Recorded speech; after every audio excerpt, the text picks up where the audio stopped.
I grew up looking at Molly's room through the peephole. Molly's gerbil had a tiny bedroom with its own even tinier gerbil cage.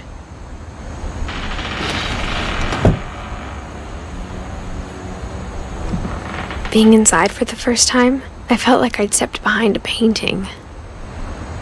I can't describe it, but I felt like some part of Molly was still here.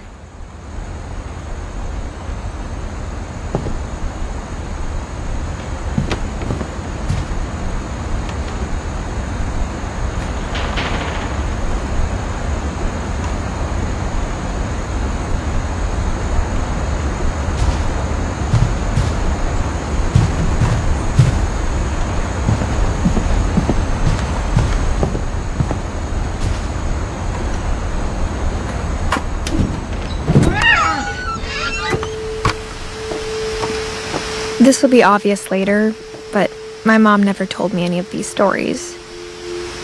Edie would have, but Mom didn't like bringing up the past.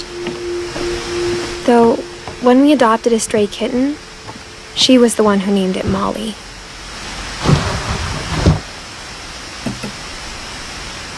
I spent a lot of time in Great-Grandma Edie's room.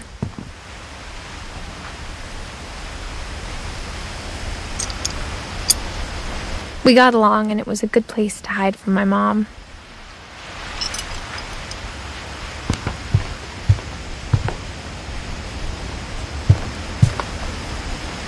Edie gave a big interview about a mole man living under the Finch house. My mom was furious. I hadn't thought of myself as Edith Jr. for a long, long time.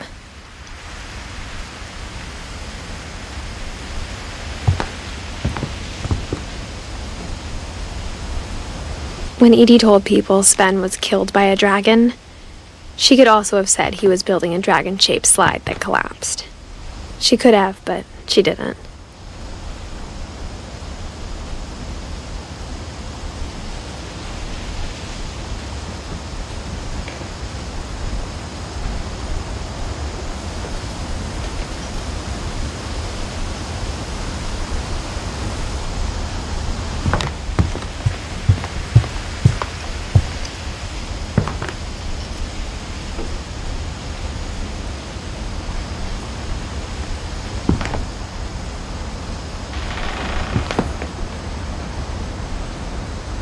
Her room was like a museum.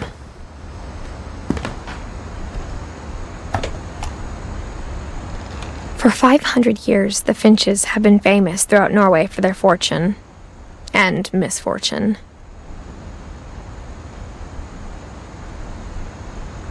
Odin Finch buries the latest victims of the family curse, his wife Ingeborg and their newborn son, Johan. On January 7th, 1937, he set sail with his family and his house, hoping to leave the curse behind. But 40-foot waves off the coast of Washington send the house and Odin to the bottom of the sea. Odin's daughter Edie, with husband Sven and baby Molly, step ashore on their new home, Orcas Island. Odin Finch is the first to be buried in the new family cemetery.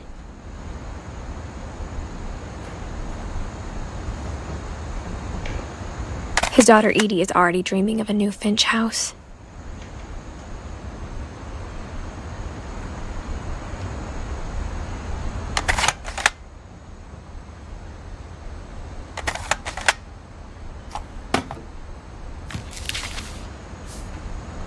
Whatever's wrong with this family, it goes back a long ways.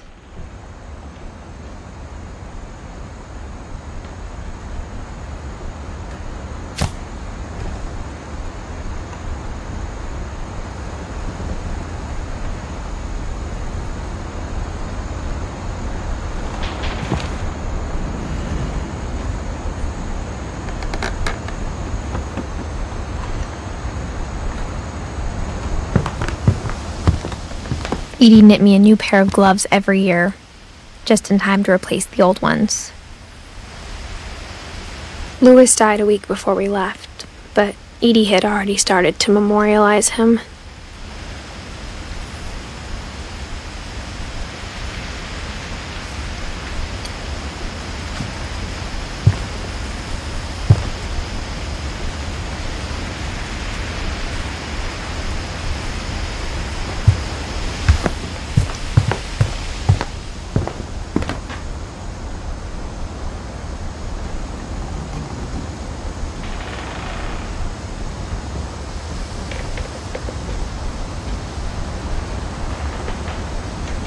Even in her 90s, sometimes Edie seemed a lot younger than my mother.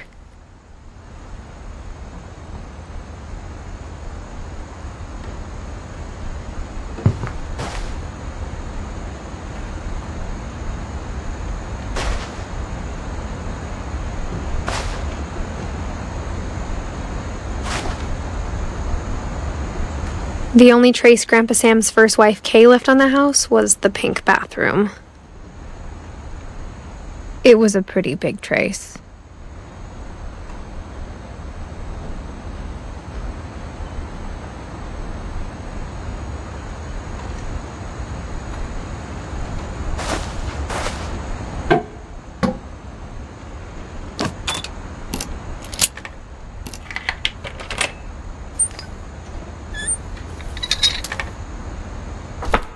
There's a secret in this bathroom.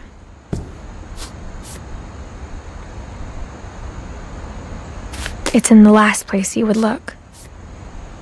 It isn't in the cupboard. It's hidden in this book.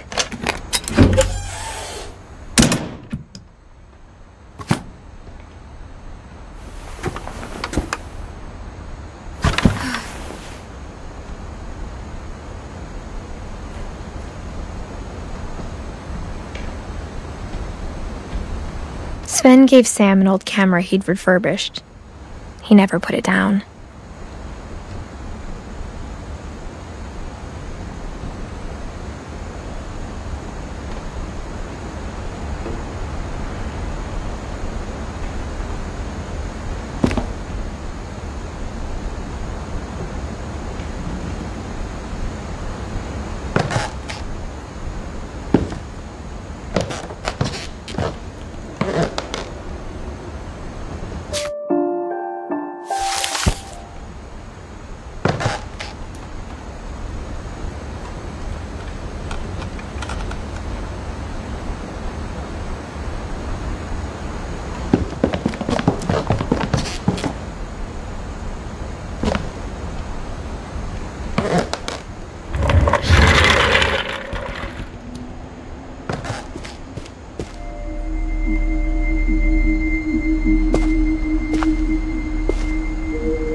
Grandpa Sam had a twin. And that he never talked about him.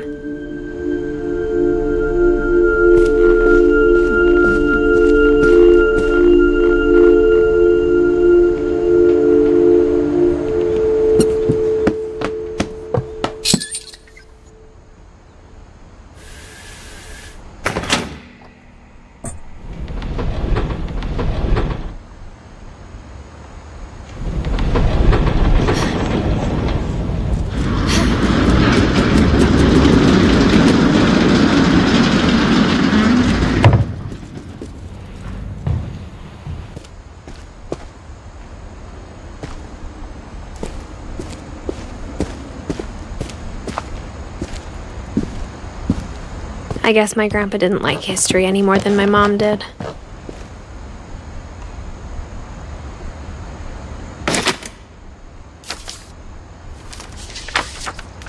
How I Want to Remember My Brother by Sam Finch. The thing I remember is that when he made up his mind, that was it.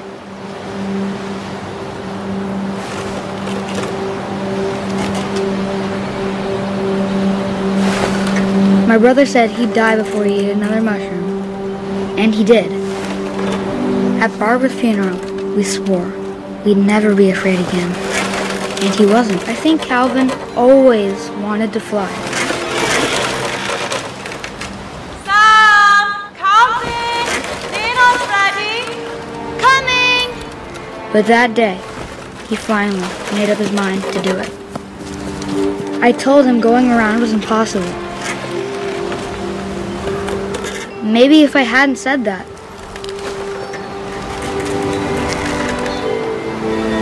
Calvin! I'm not gonna tell you again! Maybe if the wind hadn't picked up, then maybe he'd still be here. But I doubt it. I think he'd already made up his mind. That's what I want to remember about my brother.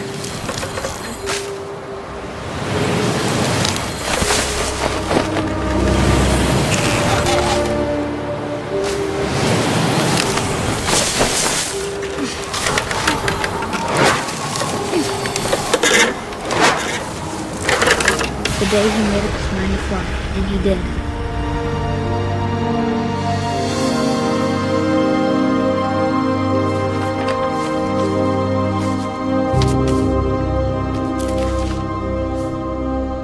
Calvin's story felt strangely familiar. When I was younger, I remember trying to do the exact same thing.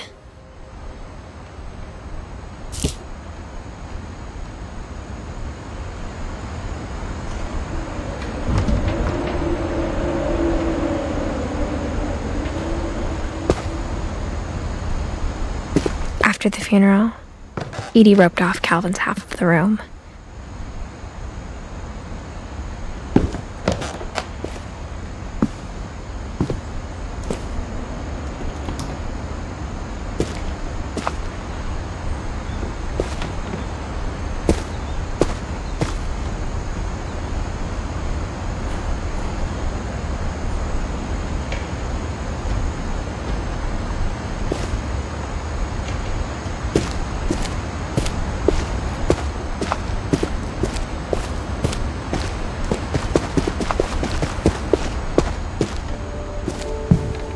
The passages were a pretty tight fit. They'd obviously been built for smaller hands and bellies.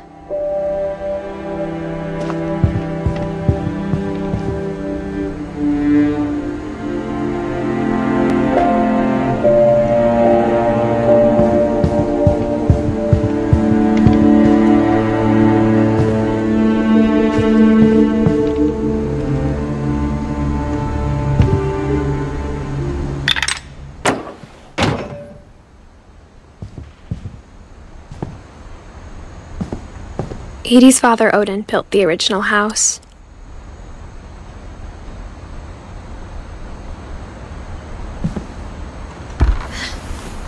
Barbara was a child star for 2 years, until America grew out of it.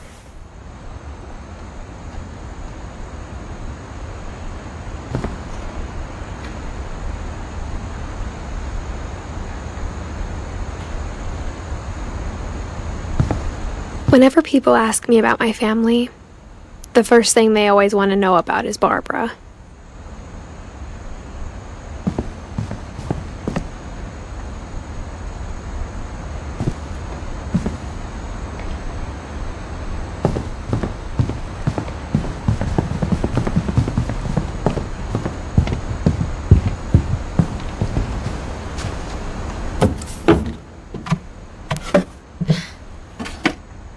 Growing up, I always thought of Barbara as a child star.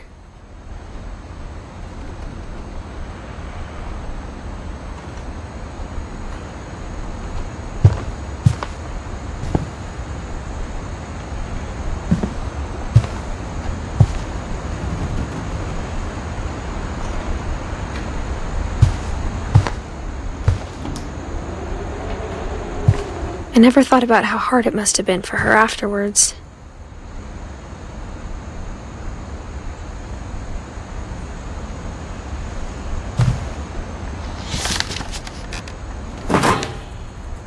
Of all the stories people wrote about Barbara's death, I'm surprised Edie saved this one.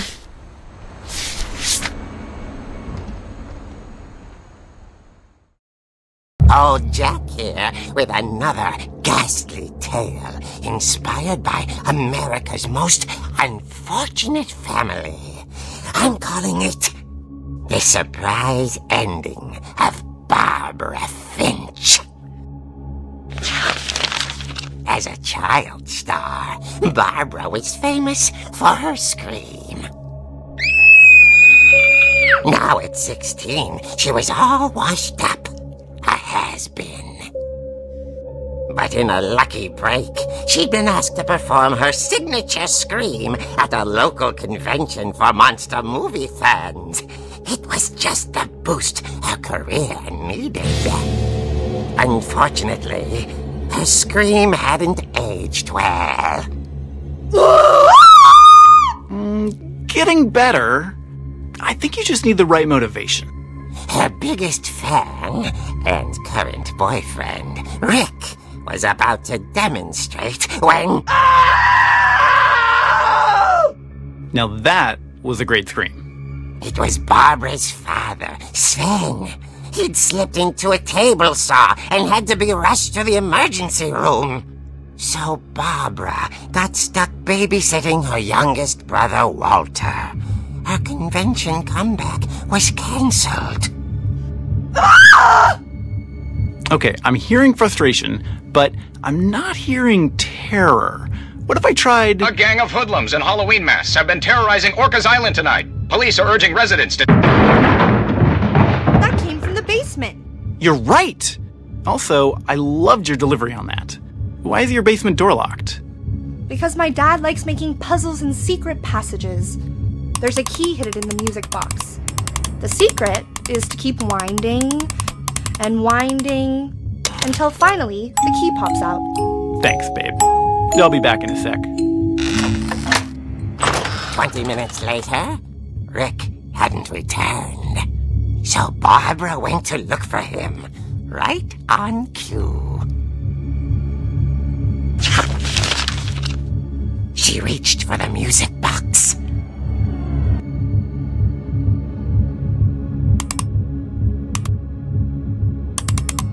And as she wound the key, she listened for Rick, but the house was silent.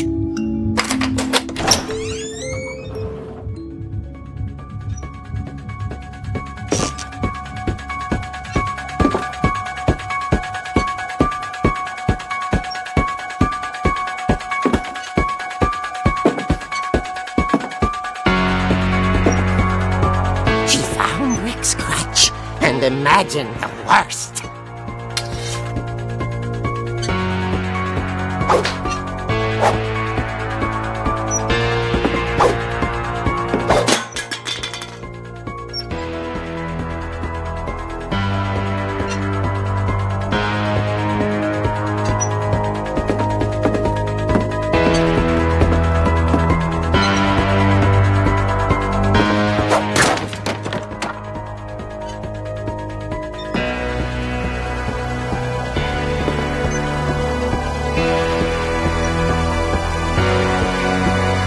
Leader is the infamous Hookman killer, Dr. Carl Hamill, who impaled and then ate his family 10 years ago tonight.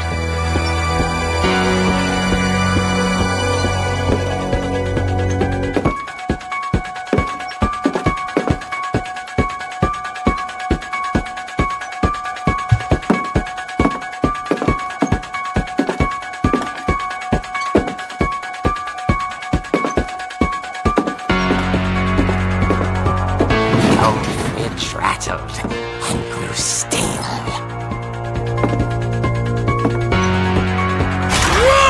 Oh dear!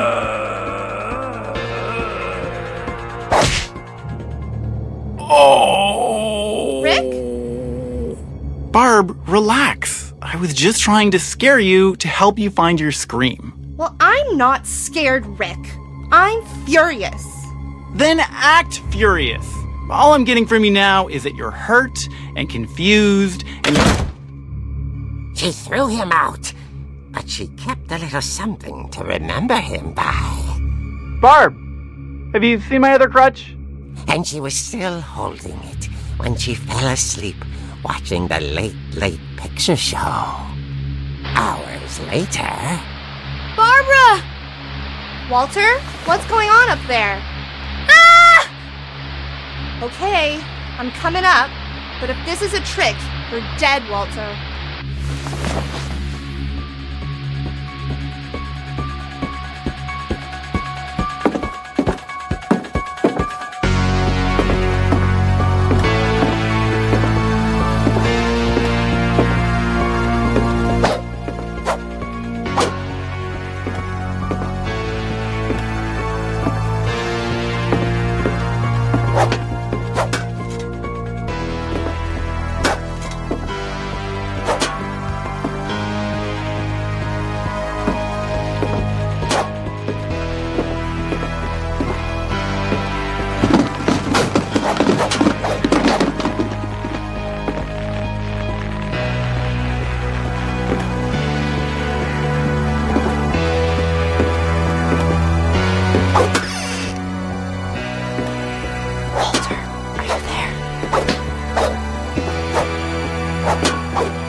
Orcas Island police describe the man as 6 feet tall, with a steel hook for a hand.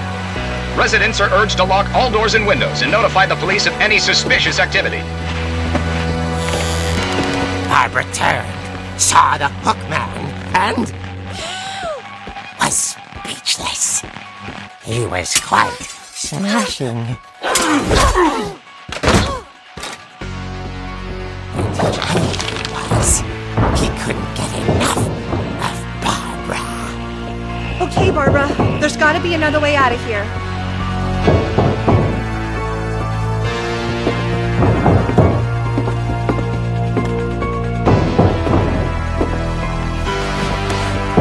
That night, she played her part beautifully.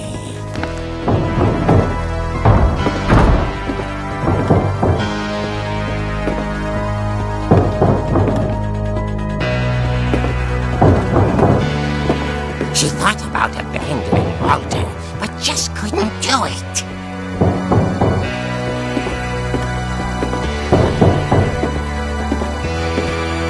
Molly's door hadn't been opened in years.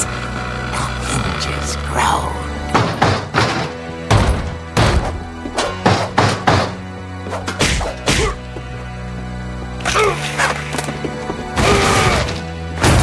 He wasn't moving, but she sensed the story might not be over yet.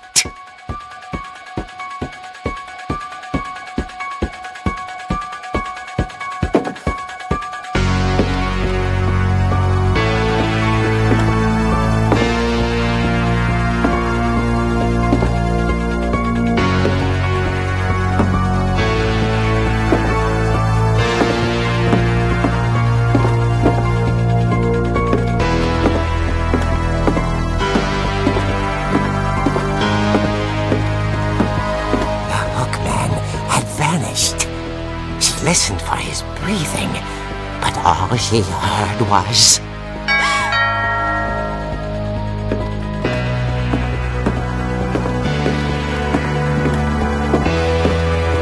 At the door, she heard whispering. It was coming from inside the house.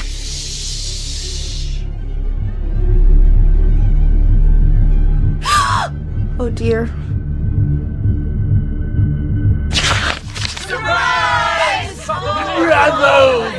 You were wonderful. The monsters had come to surprise her. For Barbara, it was a dream come true. Then she saw what kind of monsters they were, and she realized what was about to happen. She was going to be famous. And with her final breath, Barbara Finch gave the performance of her life.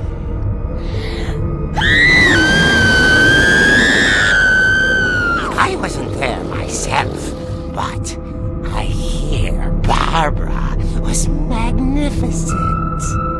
Poor girl. She had a taste for stardom. But unfortunately, so did her fans. Of course, the police blamed it all on poor Rick, who disappeared the same night.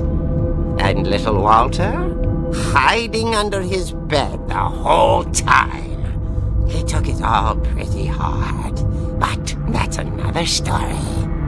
As for Barbara, tucked inside the music box was all they ever found of her. Her ear. Now that's what I call a real eerie tale.